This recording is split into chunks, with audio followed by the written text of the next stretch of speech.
హారతిగా వెలిగించి వెతల పాత్రలో కరిగించి వెలుగు రేఖలను నిలువున కోస్తావు విలువ చీకటిగా మిగిలించేస్తావు నిండు ప్రాణాలు కదిలిపోతుంటే కంటి నీటితో కాల్చేవు బండరాయిలా నువ్వుంటావు కనుకనే బాధపడలేవు ఈ మాయలన్నీ నీకే తెలుసని మనిషిని పట్టుకు వేధిస్తావు గుండెనెందుకిచ్చావురా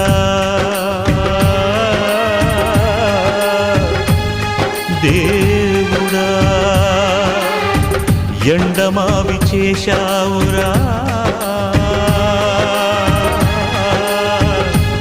దేవుడా అమృతమంటి ప్రేమను కురిపిస్తావు మరు నిమిషంలో